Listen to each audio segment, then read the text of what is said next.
I thought becoming no body, no one, no thing, nowhere, and no time was just a poetic way that Joe Dispenza was describing deep meditation. Until I actually experienced complete ego death and I briefly had no idea how to function as a human being anymore.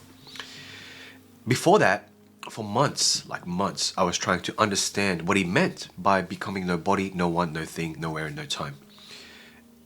Thinking that it was the ultimate spiritual achievement. But when it finally happened to me, when I experienced that ego death, that disillusion of myself, my identity, it scared the heck out of me. And I had, for real, I had an existential crisis. I was thinking, who was I if I wasn't my problems? If I wasn't my story, my personality?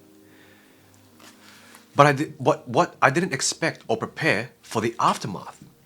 Because experiencing that ego death state got me feeling completely disconnected from life. Because I couldn't make decisions, I had no motivation or drive, I had no personality. And I was like a zombie, just thinking I was enlightened, but really I felt empty. And look, I'm going to be brutally honest with you, but what really happens when you successfully dissolve the ego, there's a good, there's a bad, and I had a moment where I was like, holy shit, I can't cook rice anymore moments. Okay? So I want to cover why most people get stuck in spiritual bypassing instead of true integration. How to rebuild a conscious ego that actually serves your higher self. And the biggest difference between becoming nobody and just being numb. Because becoming nobody is just the beginning. The real work is learning how to be somebody once again. And if you stick around, I'll show you exactly how to do that without losing your mind in the process like I did. But I want to paint you a picture of what ego death actually feels like. And spoiler alert, it is not as zen as YouTube makes it out to be, what these spiritual gurus make it out to be. It's different. So, you know how Joe Dispenza talks about becoming nobody, no one, nowhere, in no time? I used to listen to that and think, wow, that sounds peaceful. Sign me up, right? Sign me up for that enlightened bliss. I need that in my life. But when it actually happened to me, and I don't know how to describe it. It wasn't just like a boom, big moment, but it was like a slow, gradual moment. But it happened to me during a particular meditation session. And my first thought when it happened, I was like, it wasn't, oh my God, I'm enlightened. It was more like, oh shit, where did I go? You know what I mean? Where am I? Who am I? Like, imagine waking up one day and not recognizing your own thoughts. Not in a who am I philosophical way, but in a literal, I don't know how to be a person anymore type of way. And I was sitting in my kitchen staring at a coffee mug for about 20 minutes. And I was so confused whether I wanted coffee or not, okay? Not because I couldn't decide, but because there was no I there to want anything. And it gets weirder because a part of me was like, this is it. I've achieved the ultimate spiritual state. But another part of me was like having a panic attack because I couldn't even figure out, like, if I wanted coffee or not. Like, do I have preferences? Okay? What do I like? And so, the thing that I learned was that you still need to live in this 3D reality. Like, enlightenment is great and all, but you still need to, if you have a job, go to your job. I have to run my business. And so it's really hard to negotiate a salary when you are not entirely sure that you actually exist, okay? So it's a crazy experience. And so I spent about 3 days walking around like a spiritual zombie, thinking that this emptiness was what awakening was supposed to feel like. And so couldn't make decisions. I had no motivation or drive, no personality. I was like that one friend who says, I don't care, whatever you want, right? That friend that says that to everything. But I genuinely didn't even care about anything. So from a neuroscience perspective, what was happening was made perfect sense to me. That's what kind of like grounded me back down to earth. When you dissolve the ego, that constructed sense of self that's built from your memories, stories, beliefs, and identity, you're essentially shutting down that default mode network in our brain. This is the network that maintains our sense of continuous self. But what I didn't understand was there's a difference between transcending the ego and annihilating it. Transcending means you can step outside of your ego when you need to. Annihilation just means you just deleted yourself, or you just bypassed yourself. That's what I did. Okay, and that's what I had done. I had taken becoming nobody and turned it into spiritual bypassing without even realizing it. Man, I used to bypass a lot, like my emotions, this, but I'm not trying to trash ego dissolution, right? I'm not. I promise. But what I experienced was actually necessary, because if you're nodding along thinking, yeah, I've been there, and I know some people have, then you need to hear what comes next, because this is where I got stuck. And if you're thinking that I'm crazy, yeah, I felt like I was crazy, because you might be thinking that I just want to meditate and feel good, right? Well, look, I really want to let you know that feeling good isn't the point. So, how do I make it that point? Okay, there I was walking around like this in this weird enlightened zombie state, and I genuinely thought that that was the goal. I thought that this numbness, this emptiness, was this complete detachment from life, was what all the spiritual teachers were talking about, right? That's what they were pointing at. This is the state. But I was like that person who goes to therapy once and thinks that they have solved all their problems. Except instead of therapy, it was ego death. And instead of solving my problems, I had just paused them, or I had swept them under the rug, you know what I mean? Oh, there you go. Oh, now I don't see my problems anymore. Woohoo! And the thing is, I started judging everyone else for being too attached to their personalities.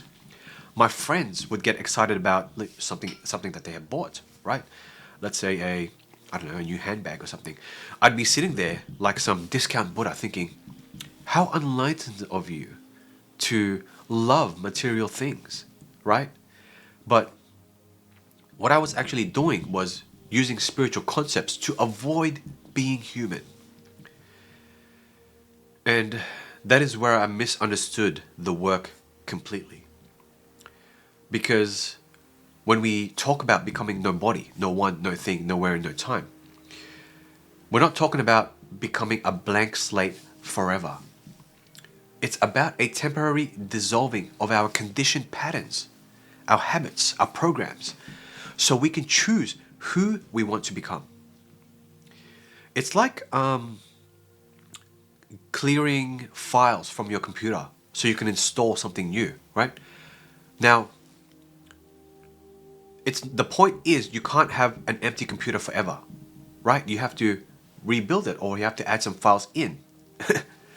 But I misunderstood the assignment completely. But instead of using ego dissolution or ego death as a tool for transformation, I was using it as a hiding place from transformation. And the problem is that spiritual bypassing feels really good in the short term, okay? When you are nobody, you don't have to deal with your insecurities, your fears, your responsibilities. See ya. You can just float above it all and feel superior and detached. That's what I did. But this is what I learned the hard way. We can't transcend what we haven't integrated. You can't become nobody until you fully learn how to be somebody. And that is where the real work begins. Not in the dissolution, not in the bypassing, but in the conscious reconstruction of the self. Because the goal isn't to escape being a human, right? Or escape from my problems like I did. It's to become more of a conscious human being. Which brings me to the most important realization that I had during that entire experience. And what I'm about to share completely changed how I understand not just meditation and spirituality, but how consciousness actually works. Okay, listen carefully. If you have ever felt stuck between spiritual concepts and practical living, right, this is going to make everything click, everything. But I first want to tell you about the moment everything shifted for me. it was about 2 weeks into my enlightened zombie phase, and I was at the grocery store, the supermarket, standing in the cereal aisle, and it felt so long. I think I was standing there for about 20 minutes. It felt like 20 minutes. It felt long, not because I was having some epiphany or a meditation on breakfast choices, but I literally couldn't decide what I wanted. And then this woman, probably in her 60s, comes up to me and she's like, "Are you okay, honey? You've been staring at that cereal box for about 10 minutes now. I've been watching you." And then something about her genuine concern just cracked something inside of me. Because here I was thinking that I was, I don't know, not being able to function. I couldn't even function to buy or choose which cereal I wanted to buy. And then this woman, who probably had never meditated in her life, she was actually showing more presence and more compassion than I had in about that 2 week time period. And so that's when I realized that it's not about staying in the nobody state, but it's about using that state as a launching pad to consciously create who you want to become. And so from a neuroscience perspective, when you dissolve the ego, you are essentially breaking down the neural pathways that maintain our old personality or old identity. But we can't just leave it here, okay? That means you're not creating anything new, or you're not creating a new personality. You are just existing in a state of neural chaos, right? You are letting the randomness of life create you, right? The real magic happens when you start consciously rebuilding your identity, becoming someone new. When you take that blank slate and you intentionally choose what you want to write on it, okay? When you intentionally choose what you want to write on it. And so I started diving deeper into the becoming process, okay? Overcoming, becoming process. Instead of just letting my personality randomly reassemble itself, I began deliberately choosing which aspects of my old self I wanted to keep and which ones I was saying goodbye to, right? It was like being the architect of my own personality. I could look at my old patterns and say, okay, I love my sense of humor, but I want to stop being reactive. I want to be less reactive. I love the way that I'm curious-minded, but I want to lose the need to always be right in conversations. And let me tell you, consciously choosing your personality is the most empowering, both the most empowering and the most terrifying thing that you can do. Because suddenly you realize that most of who you thought that you were was just habits, programs, really persistent habits that we just kept doing over and over again until we memorized. And here's where it gets interesting, because as I started to rebuild my personality or my identity consciously, I noticed that I could access that nobody state whenever I needed to. But I wasn't stuck in that state anymore, but it became a tool rather than a prison. And Joe actually talks about this moving from unconscious competence to conscious competence, mastery. It's automatic. But most people live their lives on autopilot. They are unconsciously competent at being ourselves. But when you dissolve and rebuild consciously, you become consciously competent at being human. Make sense? And so the difference is incredible, because instead of just reacting to life from your old self, old patterns, you now are able to start responding from conscious choice. You start deciding or making decisions as your future self, instead of being enslaved by your old personality. You start using it as a vehicle for expression. But listen carefully. This entire process is ongoing. Like I still go through this right now. It's not like you rebuild your personality once and all good, all good, all good. Every day you are choosing who to be. Every interaction is an opportunity to either fall back into old patterns or decide from your desired reality, or consciously create a new pattern. And that is exactly the point. That is actually the point, because the goal isn't to achieve some permanent state of enlightenment, where you never have to think about it ever again. Okay? The goal is to become so conscious of the process that you can navigate it skillfully. Similar to learning how to drive, right? At first, well, I don't know about you, but I gripped the steering wheel so hard that my instructor was like, chill, man, breathe and relax, just relax. You would have to consciously fix your mirror, side mirrors, but eventually you stop thinking about it and everything becomes second nature. Next thing you know, you're putting on makeup while you have one hand in the steering wheel. That's right, lady, as I see some of you in the road. Now, you might be thinking that this sounds like a lot of work. Can't I just meditate and feel peaceful? And I get it. But what I discovered about the relationship between effort and ease in this process, it might surprise you. Plus, there is one mistake that kept me stuck in spiritual bypassing. And if you're serious about this work, then you need to know about what that mistake is. And, okay, listen carefully. The real transformation doesn't happen during meditation. It happens in line at Starbucks when someone decides to cut in front of you. Instead of wanting them to give a piece of you to them, right? You consciously choose how to respond. Okay, this person just cut in front of me. How should I respond to this? Instead of just, hey, excuse me, you know what I mean? It also happens when your boss sends you that passive-aggressive email. Instead of spiraling back into your old stories about, oh my God, he doesn't value me or she doesn't value me, you just pause, breathe, relax, and say, okay, before I respond to my boss, before I do something new or act, how do I respond in this moment? Who do I want to be? Now, this is what becoming greater than your environment means. It's not about transcending the world. It's about being unconsciously controlled by the world.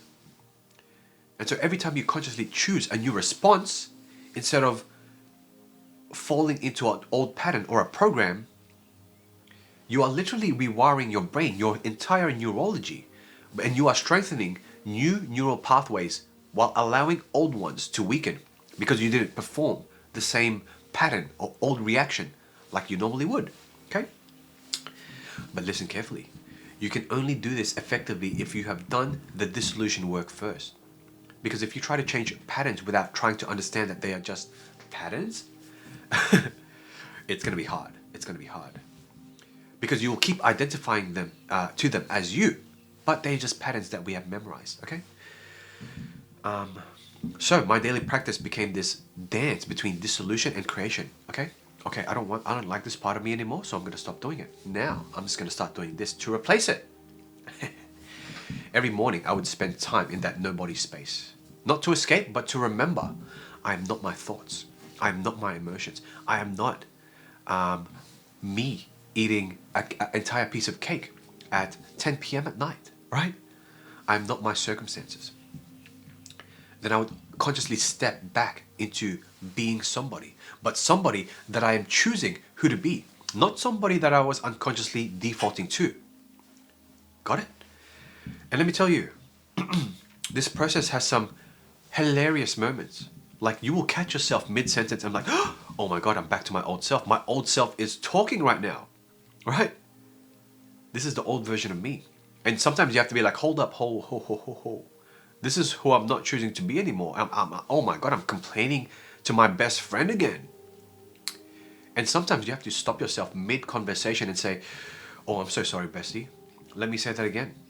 And your bestie might think you're crazy at first, but they're going to start getting curious about what you're doing because you seem so much more authentic, right? Or they might get angry at you because you are not reacting as the old self as they remembered you to be. So, disclaimer there. Because this is what this work really creates. Authenticity. Not an Instagram version of authenticity where you share your struggles for likes, but real authenticity where you are consciously aligned with who you actually want to be, with who you want to become. Not because society is telling you to become this type of way, right? Dress this certain way. No, you choose. You choose. And the thing is, the more conscious you consciously construct your personality, the more natural and effortless it becomes. It is like the difference between wearing clothes that fit perfectly versus clothes that are too tight. When it's aligned, it doesn't feel like work anymore. Okay? But the biggest mistake that I made was thinking that the spiritual work is separate from regular life. Okay? I want to say that again, that the biggest mistake I made was thinking that the spiritual work was separate from regular life. I would have these profound experiences in meditation and then completely forget about them the moment I step into, the moment I open my eyes. You know what I mean? Or sometimes I would go to the other extreme and try to be spiritual all the time, walking around like Buddha mixed with Jesus, right? But the real integration happens when you stop trying to be spiritual and start being conscious. When you stop thinking that you are enlightened and start living it. Okay? Or just start living life. Because here's what I learned. Becoming nobody isn't about destroying your personality, but it's about freeing yourself from being enslaved by your personality. That is a huge difference. Huge difference there. When you are enslaved by your personality, you are its bitch, right? You are just unconsciously repeating patterns. So you can think all you want that you want to change, but you are enslaved by it. When you are free from it, you can use it as a tool for conscious expression. You can be funny when the time calls for you to be funny. You can be serious when it's needed. You can be playful when being light is called for, when someone needs to be cheered up, right? You can use anger as a way to propel you towards where you want to be headed instead of just raging at things.